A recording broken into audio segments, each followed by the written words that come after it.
친구들, 이번 시간에는 실전 편집, 실제로 우리가 영상을 올리고 편집해보는 시간 시작하도록 하겠습니다. 친구들, 일단 키네마스터를 켜주세요. 이렇게 새로 만들기 프로젝트 받기라는 창이 뜹니다.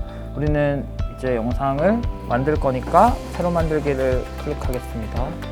새로 만들기를 클릭하면 화면 비율을 설정할 수 있고 사진 배치를 설정할 수 있고 뭐 사진 길이나 장면 전환 길이 같은 것들을 사전에 설정을 할 수가 있는데 아래 것들은 신경을 안 써도 돼요. 우리는 화면 비율만 신경을 쓸 건데 우리가 기본적으로 만들 영상은 휴대폰을 들고 가로로 보는 형태의 영상을 만들잖아요, 보통. 그래서 특별한 의도가 있지 않은 한 16:9 화면 비율을 선택하고 프로젝트 이름을 넣어서 프로젝트를 만들어줍니다. 프로젝트를 만들면 미디어 브라우저라는 창이 떠요. 이거는 내가 갖고 있는 영상들을 모아놓은 파일 보관함 같은 곳인데 내가 갖고 있는 영상을 여기서 올려줍니다. 영상들 중에서 쓰고 싶은 걸 골라서 클릭을 해주면 여기 타임라인에 이제 내가 선택한 영상이 올라가는 게 보이죠? 영상을 다 올렸으면 닫기를 눌러요.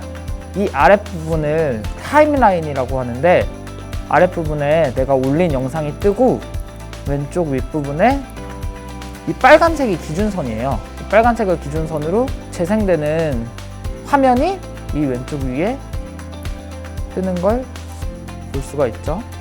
오른쪽에 이 화면에 편집을 할 수 있는 뭐 레이어라든가 혹은 영상을 올리는 미디어, 음악을 올리는 오디오 이런 패널들이 뜨는 걸 볼 수가 있어요. 이제 영상을 올렸으면 우리는 편집을 해야 되잖아요. 올라간 영상을 재생할 수 있는 재생바가 여기 뜨고 재생을 시키면 내가 올린 영상이 소리나 화면이 보이죠? 그래서 선생님 뭘 보여주고 싶냐면 이 지저분한 머리를 관리하는 장발 관리법 약간 이런 식으로 해서 자막으로 선생님 찍은 영상을 한번 편집하는 걸 보여줄게요. 여기 보면은 선생님이 카메라를 두고 오는 장면이 보이죠? 그렇죠? 머리를 손질하는 것부터 보여주고 싶어요. 그러면 미디어 패널을 누르고 내가 쓰고 싶은 장면부터 여기서부터 쓰고 싶다. 그럼 이 앞에 장면을 자를 수가 있는데 자르는 방법은 두 가지가 있어요. 첫 번째, 미디어 패널을 누르고 앞부분을 이렇게 끌어옵니다. 선생님이 아까 여기서부터 쓰고 싶다고 했죠? 그러면 미디어를 누르고 노란 부분을 당겨서 자르는 방법 한 가지, 이 방법이 있고 두 번째는 가위 모양이 있어요. 근데 트림의 장점은 내가 잘랐던 걸 다시 늘릴 수 있어요. 선생님이 잘랐던 장면을 끌어서 잘랐던 것처럼 다시 복구하는 방법은 이 노란 선 부분을 다시 누르고 이렇게 늘리면 그 장면이 다시 되살아납니다. 이렇게 끌어서 자르는 방법이 있고 두 번째는 선생님 여기서부터 쓰고 싶다고 했잖아요. 그러면 이 빨간 선을 기준으로 이 앞 장면을 자르는 거잖아요. 그쵸? 그러면 미디어를 누르고 가위 표시가 있죠? 가위 표시를 누르고 세 번째 거, 첫 번째, 두 번째 거는 신경 쓰지 말아요. 네 번째 것도 신경 쓰지 말고 우리는 무조건 세 번째 것만 씁니다. 그러면 세 번째 걸 누르면 이 기준선이 있는 장면을 기점으로 세 번째 걸 누르면 잘립니다. 그러면 이게 어떤 상태냐면 이 앞장면과 이 뒷장면이 분리가 된 상태예요. 우리가 자른다는 표현을 쓸 때는 이 앞부분을 날려버린다는 생각에서 자른다는 표현을 쓰는데 이 분할 기능은 앞장면과 뒷장면을 분할해준다, 말 그대로. 그래서 그러면 이 부분을 기점으로 선생님 잘랐잖아요. 이 부분을 쓰고 싶지 않으면 어떻게 해야 될까요? 쓰레기통에 버려야겠죠? 그러면 앞부분을 누르고 쓰레기통으로 넣어줍니다. 그러면 선생님 아까 이 장면부터 쓰고 싶다고 했잖아요. 없어졌죠? 재생을 하면은 앞부분이 날아간 게 보이죠? 그래서 정말 아예 안 쓰는 경우에는 트림, 이 분할 기능을 이용해서 휴지통에 넣는 게 좋지만 가급적 맨 앞부분이나 이런 장면들은 굳이 자르지 말고 이렇게 줄여주는 걸로 편집을 하는 게 친구들이 훨씬 더 좋을 것 같아요. 왜냐면 분할을 했는데 이게 살리면은 이 장면이 두 번이 반복이 되거든요. 보면은 이 장면이 반복이 되죠. 여기 이걸 보여주는 장면이 여기도 들어가 있고 여기도 들어가 있잖아요. 이게 잘라서 이 자른 부분을 이렇게 노란 표시로 늘릴 수가 있는데 이 장면이 자름으로 해서 하나가 더 들어간 거예요. 얘를 늘리면은 얘가 또 하나가 더 재생이 되거든요. 그래서 분할을 많이 할수록 편집이 좀 복잡해진다. 이걸 친구들이 알아두고 편집을 하면 좋을 것 같아요. 편집을 한번 시작해 볼게요. 선생님이 뭘 보여주고 있죠? 내가 쓰는 크림을 조금 강조해서 보여주고 싶다. 그럴 때는 어떻게 하면 된다?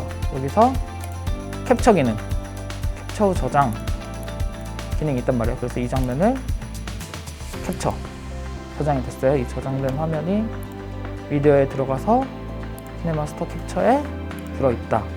보여주는 장면을 조금 넣고 싶을 때는 먼저 기승전결이 되게 중요하단 말이에요. 영상 편집에서는 내가 먼저 뭘 할지를 왁스를 들고 왁스를 쓸 거다를 보여주고 이 사이에 왁스를 보여주고 나서 이게 어떤 왁스인지를 사람들한테 보여주고 싶으면 이 장면을 이 안에 사진 넣을 수가 없잖아요. 이 영상이 붙어 있으니까. 그랬을 때 이용하는 게 그 분할 기능이다. 분할을 해서 이 안에 내가 사진을 넣을 건데 이게 사진이잖아요. 사진 소스를 꾹 누르고 있어요. 한 2초 정도 누르고 있으면 이게 클릭이 되거든요. 이걸 들고서 자른 그 사이에 집어넣을 수 있다. 분할 기능을 이용해서 이 사이에 넣습니다. 재생을 하면 왁스를 짚고 어떤 제품인지 좀 더 오래 보여줄 수가 있겠죠. 여기에 그럼 이제 왁스를 소개하는 자막을 달고 싶다. 그랬을 경우엔 레이어에 들어가요. 이거는 다슈 컬크림입니다. 를 넣어주고 싶을 때 리스트에 들어가서 왜 자막을 넣는지를 알아야 돼요. 자막을 왜 넣을까요? 사람들이 이걸 모르니까. 내가 어떤 정보를 전달하고 싶으니까. 자막을 통해서 선생님 하고 싶은 말을 전달을 한다. 제가 사용하는 제품은 다슈 컬크림입니다. 이런 식으로 넣어주면 좋겠죠? 자막을 넣는데 가운데 있으니까 어떻게 해요? 어떻게 보여요? 잘 안 보이고 보기도 안 좋죠. 그랬을 때 자막을 클릭합니다. 자막 레이어라고 해요. 자막 레이어를 클릭하고 자막 레이어를 클릭하면 이렇게 선택이 되거든요. 그럼 이거를 잡고 내가 원하는 위치에 넣어줄 수가 있어요. 이동하다 보면 딱 어느 순간 걸리는 느낌이 들거든요. 빨간 선이 뜨는데 이게 중앙이라는 표시예요. 이렇게 가운데다 양쪽 십자가가 뜨는 경우는 정중앙이겠죠? 선생님은 아래쪽에만 넣고 싶으니까 이쪽 중앙에 맞춰서 넣고 흰색이라 잘 안 보이는 느낌이 들고 배경색이랑 분리가 안 되는 느낌이죠. 그랬을 때는 배경색을 넣어서 검은 바탕을 채워 넣던지 혹은 이거는 친구들의 약간 미적 감각에 달린 건데 배경색을 넣지 않을 경우엔 애니메이션 뭐 애니메이션 효과도 넣어줄 수 있어요. 이렇게 확 뜨는 느낌이 들죠. 이렇게 올 수도 있는데 깔끔하게 선생님은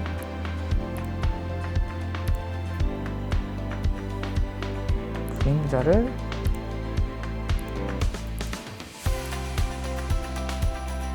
넣어볼게요. 어때요? 잘 보여요. 잘 보이죠?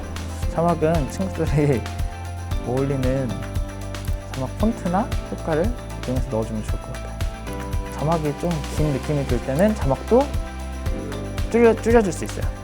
분할보다 이 트림 기능이 더 유용한 것 같죠, 그렇죠?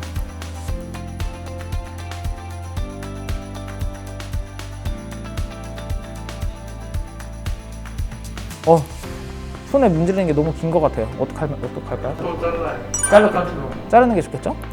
잘랐을 때 여기서는 어떤 방법이 좋을까요? 트림이 좋을까요? 분할이 좋을까요? 분할이요. 분할이 좋겠죠, 여기서는. 왜냐면 앞에 영상을 쓰고 뒤에 부분만 자르는 거니까.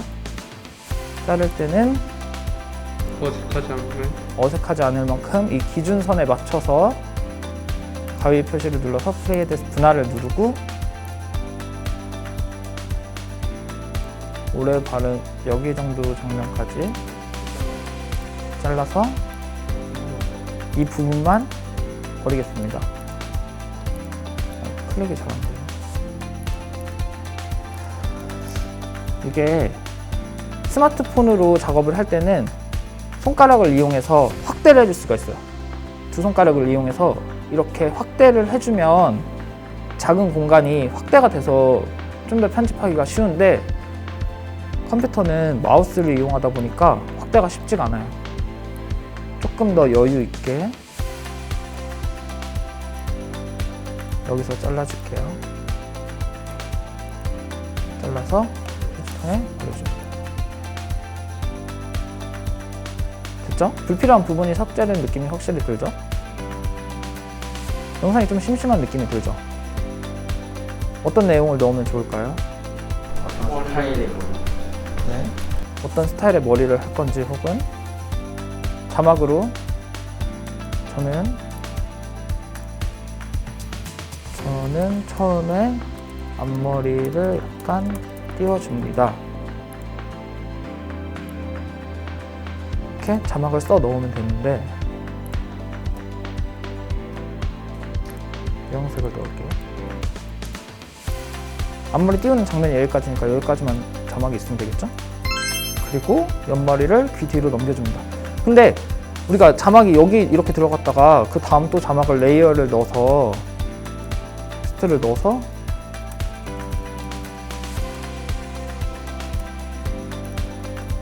이렇게 잘 맞춘다고 맞춰도